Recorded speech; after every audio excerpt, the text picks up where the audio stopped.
failing? Are we failing the elderly amongst us? That's a question that is very, very pertinent to me at this time. Are we as a society failing our elderly parents, our neighbors, our friends, extended aunt or uncle or grandparents? This topic has come to me because of what I saw happen to Gene Hackman, famous movie star, worth over $80 million here in the USA, 95 years old, was married to a 64-year-old woman, and that couple died in their home, and it took all of 2 weeks for them to be found. The argument is,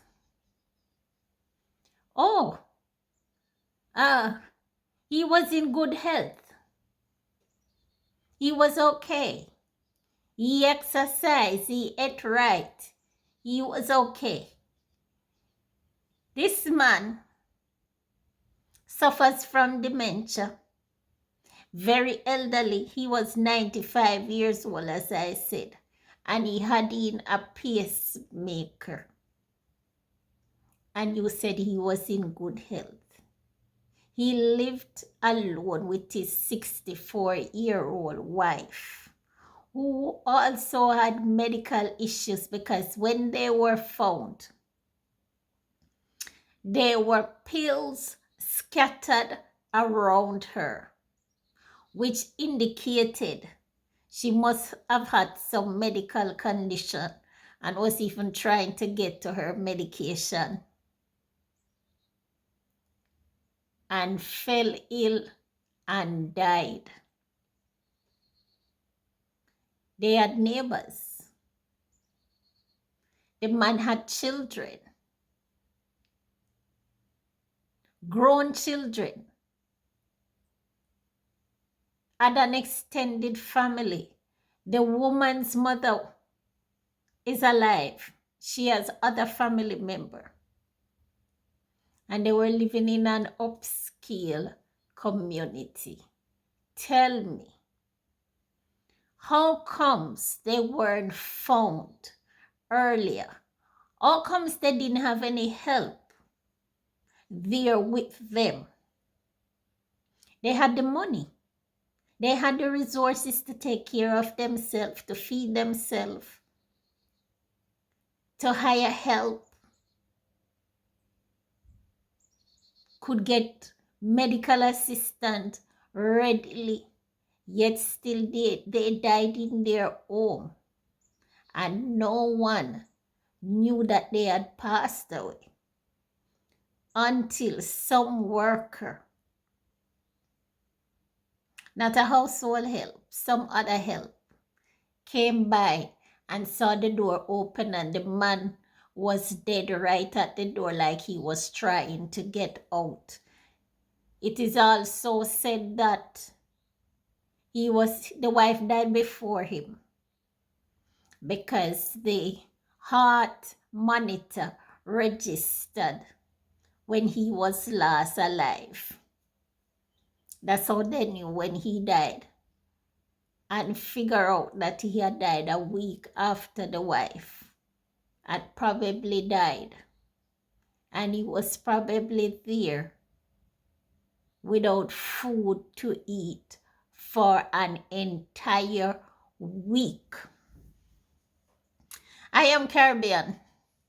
I'm a Jamaican, and I know in the community that I had lived, there was absolutely been no way that could have happened to me. And my neighbor, doesn't have to be family, just my neighbor, would know that this was my fate. 2 weeks. At least 2 weeks. And as a Caribbean persons, I've heard several times over, other Caribbean people want to come to America to live the American dream. Is this part of the American dream? In our communities where we are from, there's absolutely no way a person would die in their home. And 2 weeks went by and no alarm was raised. No one found you for a whole 2 weeks. Absolutely not.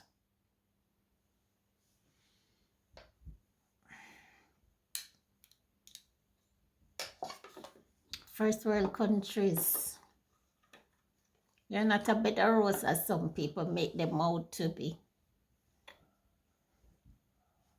You come, you can probably find work and take care of your bills and have some money put aside. But there are some other things that you just wouldn't fathom would happen to you in a first world country. But the reality is, it can. Like in a case like this, you're worth over $8 million and you die in such a disgraceful condition. This is like a person who doesn't have money and they are neglected by their community, their family, their friends, their neighbors. Is it even worth it?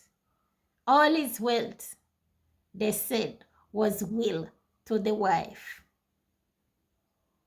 He was about 30 years older than her. And they both passed like this. Sad. What do you think about this story? Let's look at the pros and the cons of living in a first world country compared to living in places like the Caribbean. What would you sacrifice to come and live in a first world country? Or what would you sacrifice to go and live in a Caribbean country, a place that they call third world? Any country that they term third world or developing country. Let's talk in the comment section. The channel is Sonia's Adventure and I am Sonia. Thank you so much for watching. I hope you'll continue to support this channel. Come back and watch my videos, share, like, and get someone else to subscribe to the channel. Thank you very much. Bye-bye for now.